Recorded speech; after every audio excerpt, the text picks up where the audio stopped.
Good morning, guys. It is 7 a.m. and we have woken up early to go and see if Mount Everest is clear of clouds this morning.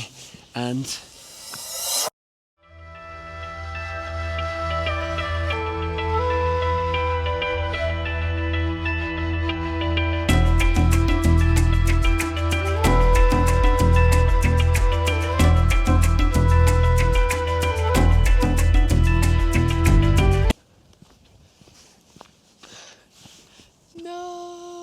I can report it is not clear of clouds this morning. In fact, it's more cloudy than it was yesterday. Yes, I can't believe it. It looks so blue sky in this direction, in that direction. Okay, new mission. We're going to go get coffee.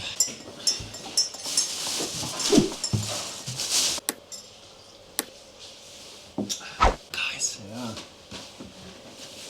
it's the summit of Everest. We're going to go back outside, head in that direction and get a closer look. Okay, round two. Oh, that's better, isn't it? What a difference 20 minutes makes, hey? Wow. I'm so happy. Congratulations. I'm so happy. Yeah, that's really starting to get clear, isn't it? Yes. Wow.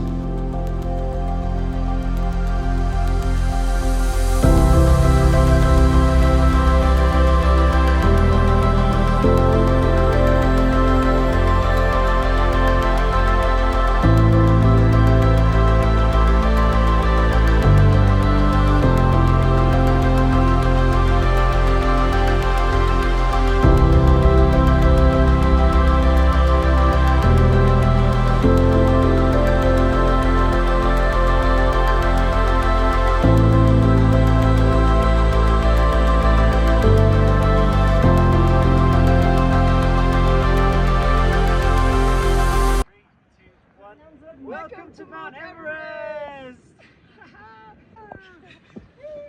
Wow, guys, what a huge difference to yesterday. It's unbelievable. We came here yesterday to the same spot and we couldn't see anything. Like there wasn't a mountain, there was nothing. And today, look at this. I just can't believe how lucky we are. Oh my God, I'm so happy.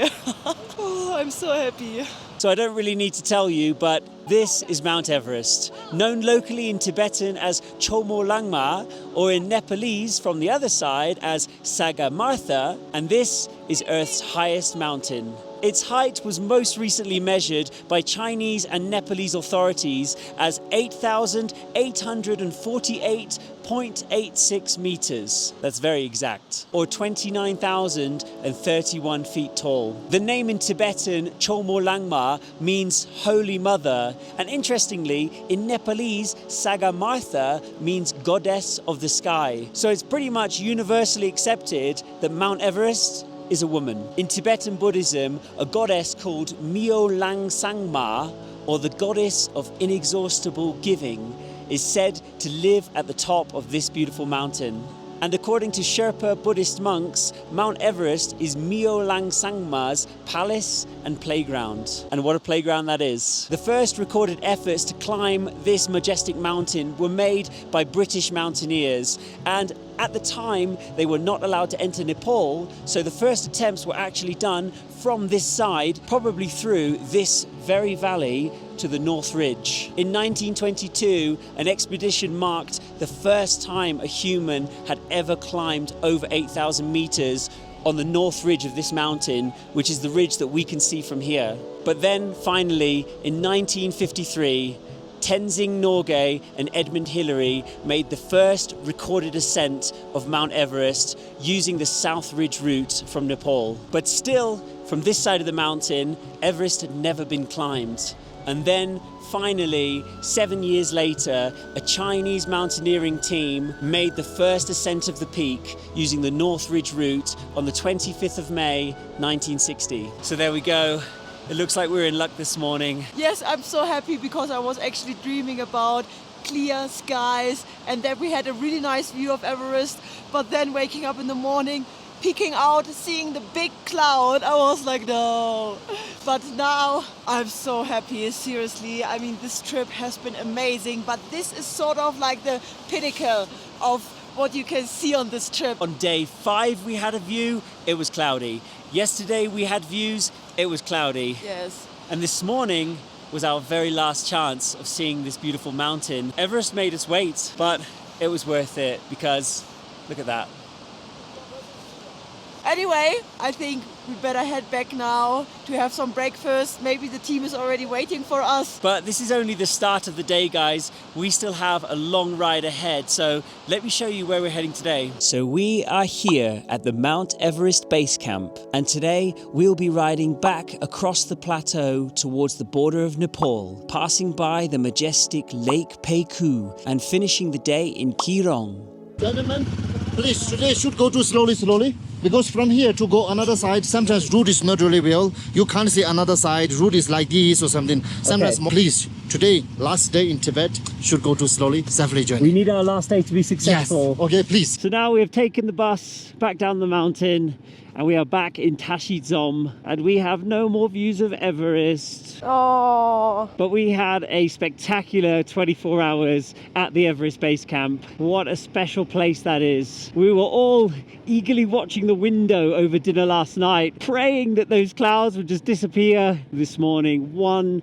more chance to see the tallest mountain in the world. I'm so happy that the clouds disappeared and we had just the best view ever of Everest. Yeah, it was one of the main reasons why we really wanted to come on this trip in the first place. It's not every day that you get to spend a day at the Everest Base Camp. Oh wow, look at this bicycle travelers. Hello. Hello. And we were so close to Everest as well. Maps.me said that we were just 20 kilometers from the summit of Everest. I feel like you could almost hike there in a day. We were so close. There was no obstruction, no other mountains, no clouds. It was just us in the valley, and the valley led straight to that mountain. What a place. But it also has the highest monastery in the entire world, Rongbuk Monastery. Phuntsho told us that between 7:30 and 9:30, the monks gather in the assembly hall for a session of chanting.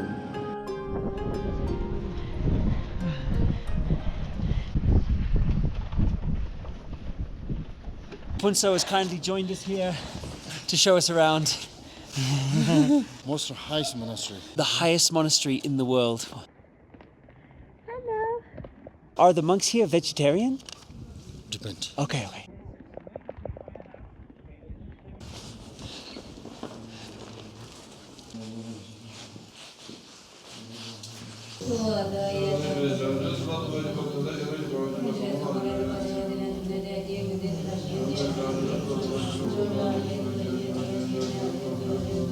It was so kind of Phuntsho to show us around the monastery. We could ask some questions to the monk and he translated for us. So it was really special. He told us a lot of the history. So that was really nice. Thank you so much, Phuntsho, for that. One of the monks told us that sometimes when he sits there and stares at the mountain, he can actually see the mountain goddess right there in front of him. Because for the people of Tibet, Mount Everest is an incredibly sacred place. So all in all, it was a pretty busy morning, but it was a very special and spectacular morning. And I'm going to remember this forever. Yes, me too. This day will have a special place in my heart. But yes, we have some kilometers to ride still because we have to make our way back to the border to Nepal. Today's ride is the last full ride here in Tibet before we cross back to Nepal. Oh. But anyway, we still have 300 kilometers of beautiful mountain road to cover. And it's already 11 o'clock, so better hit the road. Let's go.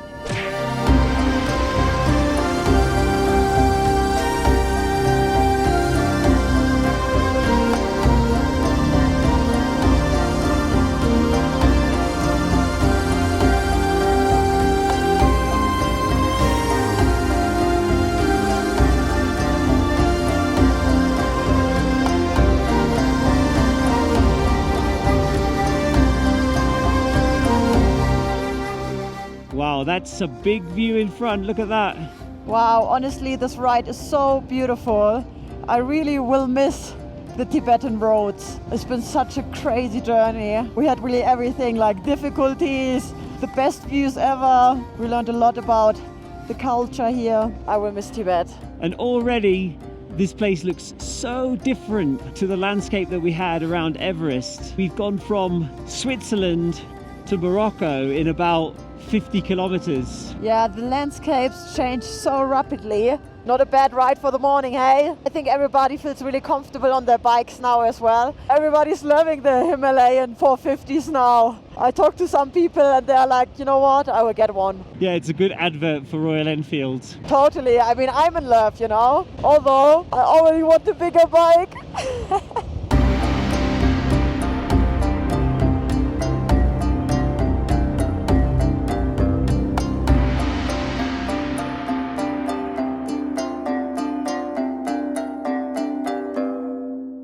I love the Tibetan food. They have always so many different dishes. But you know what's funny? You always just get one little bowl where everything should fit inside, but it never does. Just poured water all over me. I need a big plate, you know? Yeah, they restrict you with the bowl and restrict you with the cutlery. Yeah. Check it on. Yes. And the tomatoes, please. Dankeschön.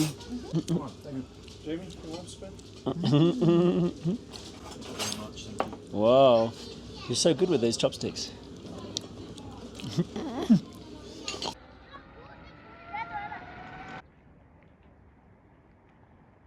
Wow, what a view they have from this town.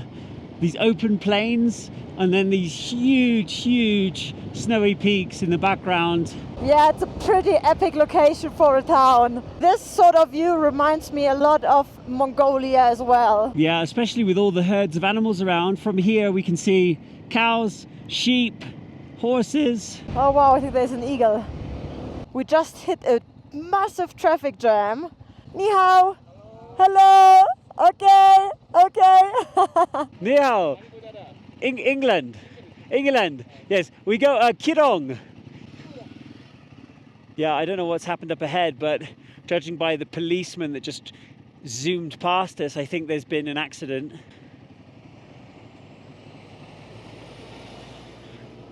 If we are stuck here in this traffic jam, then we are pretty screwed. Oh no, do you think everyone's turning around? Maybe they're getting to something and turning all around. Yeah, bloody hell, I don't know what's going on here. Luckily, we just have 250 kilometers more to go. No chance to overtake here for sure. We will just wait patiently. Gives us a chance to enjoy the surroundings. Yes, that's true. I just want to stop and have a picnic. Oh, is that a biker?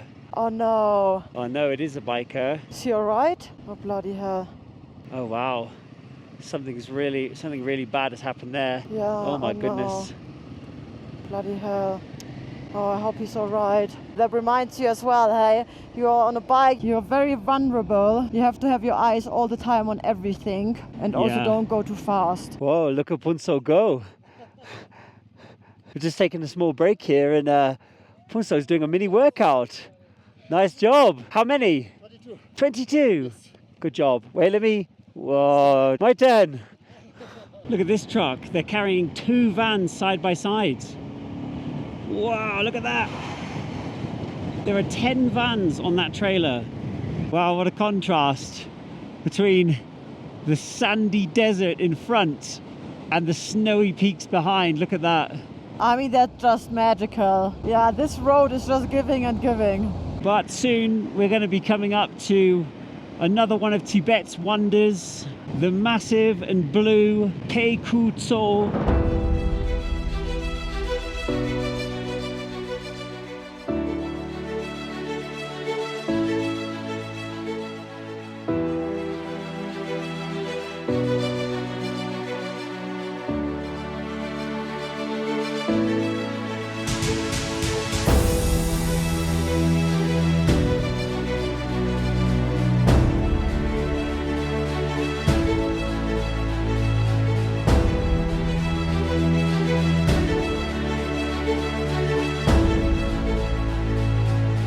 Wow, insane. Look at the color of the water. It's crazy. Honestly, it's so beautiful here. With all of these snowy mountains in the background. Man. It looks so clear and clean. I would love to go for a swim but I know that this is like 2 degrees water. It's like ice water. It is ice water. It literally comes from the glaciers. And it's almost unbelievable. This lake sits at 4,591 meters above sea level. Look how the color changes when the sun comes out. It just goes this bright emerald blue. And it is a massive lake up here high in the mountains. It is 27 kilometers long by 6 kilometers wide. And the lake actually has no outlet. And actually, as a result, the water has become pretty salty. And the saltiness of the water is evidence that this lake hasn't had an outflow in hundreds, if not thousands of years. It's just slowly sitting here, gathering minerals and evaporating. Should we just set up camp here for tonight? Have you touched the water? I tell you what, you jump in and test it for us. I did my boots. This feels like we're having a day out at the seaside. British seaside. One side. There you go. That was a good 4, wasn't it? It was a good fall. That was a solid 4.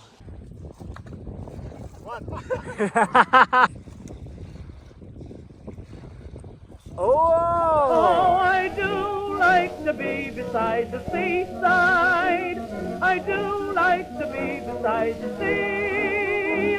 I do like to be upon the from. Goodbye, Pelkonen. You've been a wonderful and majestic lake. And now we have just over 100 kilometers to go to reach the town of Kirong, the first town that we came to on our journey here in Tibet. And it is now going to be our last town in Tibet.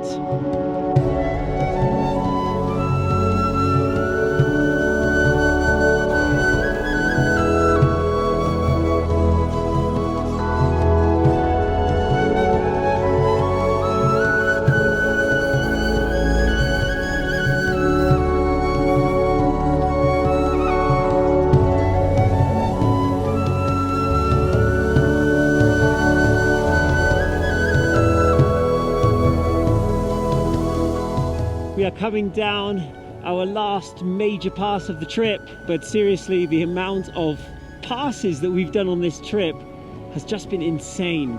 That's true. We have been up and down the passes in one go. Tibet has just been jam-packed, full of hairpins, mountain climbs. So seriously, guys, if you like riding these kinds of roads on nice, smooth tarmac, then you've got to come to Tibet, really. But it's been a journey not only of just beautiful mountain riding, but also really a spiritual journey. The amount of monasteries we visited, the amount of monks we have seen and spoken to. I feel like we really dove into the culture of Tibet and really got a feel for the religion and the spirituality of the people living here. So nice people here, really. When they're smiling, you can really see they're smiling with their heart. But guys, if you have been enjoying this episode, if you enjoyed seeing Everest this morning and riding these mountain roads with us, then please do click the subscribe button at the bottom of the video. Subscribing to the channel is the best way to support these adventures. It's totally free. So if you do like this video, then please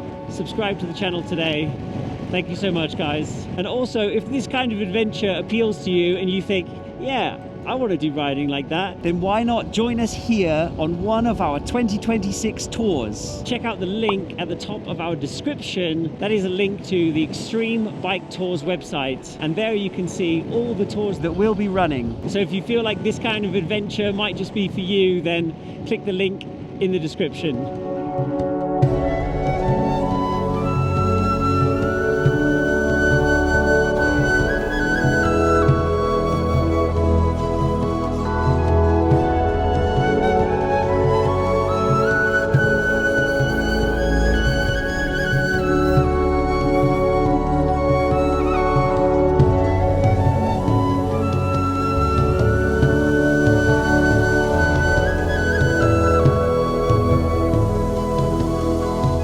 So we're starting to come down from the Tibetan Plateau now, and look what we have, guys. We have greenery. We are starting to see bushes and trees on the hills. Yeah, it's a really nice change to see some green mountains again. Yeah, and I can feel the difference in the air. We're starting to be able to breathe again. Yeah. That's it for our high altitude mountain adventures. But we still have one more adventure to come.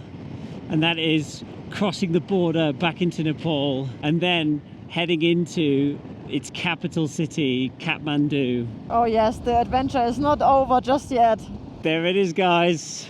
The town of Kirong, nestled amongst the green hills, and our finishing point for today. Yeah, wow, it was a crazy day. Yeah, it's kind of crazy to go from Everest to here, isn't it? In one ride. It's very, very different here to up on the Tibetan Plateau. It is so green here. It's the greenest town in Tibet. Oh, feels like coming home, doesn't it? It does actually.